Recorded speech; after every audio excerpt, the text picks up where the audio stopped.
सूरज इसे जगाओ, सतगुरु सूर्य है। पवन इन्हें हिलाओ, सतगुरु पवन है। पक्षी इनके कानों में गुनगुनाओ, जो सोए हुए हैं उनको स्मृति दिलाओ। सतगुरु पक्षी है परलोक का, इस लोक में विचरते जरूर हैं पर इस लोक के हैं नहीं।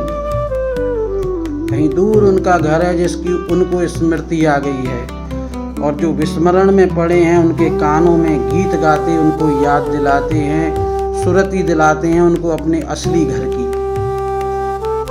यहाँ तो बस 2 क्षण का विराम है, जैसे कोई व्यक्ति धर्मशाला में 2-4 दिन रुके उसके बाद उसको आगे चलना पड़ता है। अगर सतगुरु का ये संदेश बस इतनी सी छोटी सी बात में समा जाता है कि अगर संसार सराय है, ये बात अगर किसी की समझ में आ गई कि ये संसार सराय है, तो फिर वो कभी भी सराय को सजाने में, संवारने में, इसको साफ सफाइयत करने में, प्रतिस्पर्धा में, जलन में, झगड़ने में, विवाद में, जलन में, ईर्ष्या में, किसी भी तरह की किसी प्रतियोगिता में अपने जीवन का एक क्षण भी व्यर्थ व्यतीत नहीं करेगा। फिर उसकी सारी शक्ति तो उस अनंत की यात्रा पर लग जाएगी जहाँ उसका शाश्वत घर है। ये चर्चा कोई पांडित्य की चर्चा नहीं है। आप सोच रहे हो मैं कोई ज्ञान की चर्चा कर रहा हूँ, ये तो उन सद्गुरुओं का संदेश है, उसकी चर्चा है जो सभी संतों ने की है। सिर्फ उनके नाम जरूर अलग अलग हैं, किसी ने उनको नानक कहा, किसी ने कबीर, किसी ने रैदास, किसी ने तुलसीदास, नाम अलग अलग हैं। एक ही सूर्य का प्रकाश है, एक ही सुबह की पुकार है, एक ही उपक्रम है, याद दिलाते हैं तुमको अपने शाश्वत घर की। क्योंकि तुम जो हो वही भूल गए हो, और वो बन गए हो जो तुम हो ही नहीं। पीठ कर लिए तुमने उसकी तरफ जो तुम हो, और उसकी तरफ मुड़ गए हो जो तुम हो ही नहीं। इसी विस्मृति में ही तो दुख है, इसी भूलने में ही तो नरक है। और नरक किसको कहते हैं? लौटो अपनी ओर। अपने को जिसने पहचान लिया ना, उसी ने परमात्मा को पा लिया। परमात्मा दूर नहीं है। जो अपने को ना पहचाने और अगर वो परमात्मा को पहचानने चल देता है तो वो परमात्मा को कभी नहीं पहचान पाएगा, और वो कभी अपने आप को भी नहीं पहचान पाएगा।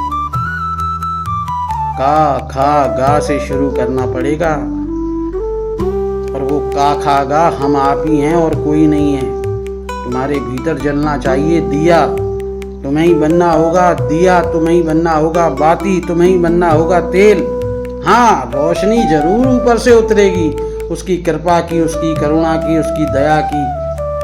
फिर देखना तुम अंदर से रोशन हो जाओगे, और वो तुम्हारी जन्मजात क्षमता है। पर इतनी तैयारी तो तुम्हें करनी पड़ेगी, और उस तैयारी का पहला चरण है कि तुम्हें ये याद दिलाना कि तुम जैसे भी हो, जहाँ भी हो, ये सच्चाई नहीं है। आज का सूत्र तो बस इस बात की स्मृति दिलाने के लिए है।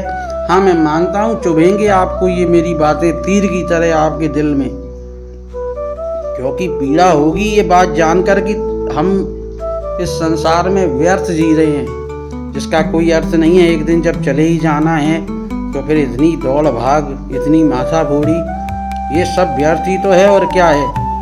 इसीलिए तुम मूढ़ लोग संतों को कभी क्षमा नहीं कर पाते। ज्ञानी जो होते हैं ना, वो तो उनको सुनकर उनके पीछे चलकर अपना जीवन बना लेते हैं, लेकिन जो मूढ़ होते हैं वो क्या करते हैं? उन्हीं प्रवचनों को सुनकर संतों को मिटाने में लग जाएंगे, उनको गालियां देने में, उनकी आलोचना करने में, उनका विरोध करने में। क्यों? क्योंकि उनको चोट लगती है। और संत भी क्या करे, कितना ही सोच समझकर वार करे, सूक्ष्म से सूक्ष्म वार करे, चोट तो लगेगी ही। सोते हुए आदमी को हिलाओगे तो उसके जो सपने देख रहा है वो इस संसार में, वो उसके चरमरा कर चूर चूर हो जाएंगे। और कौन जाने, सपने बड़े सुंदर चल रहे हों, सपनों में सम्राट बना हुआ है, कोई करोड़पति बना हुआ है, कोई नेता बना हुआ है, कोई कुछ बना हुआ है, और तुमने उसका सपना तोड़ दिया। नाराज होगा, तुमने उसका सपना तोड़ दिया। आगे की चर्चा कभी समय मिलेगा तो करेंगे। आज के लिए जय श्री राधे।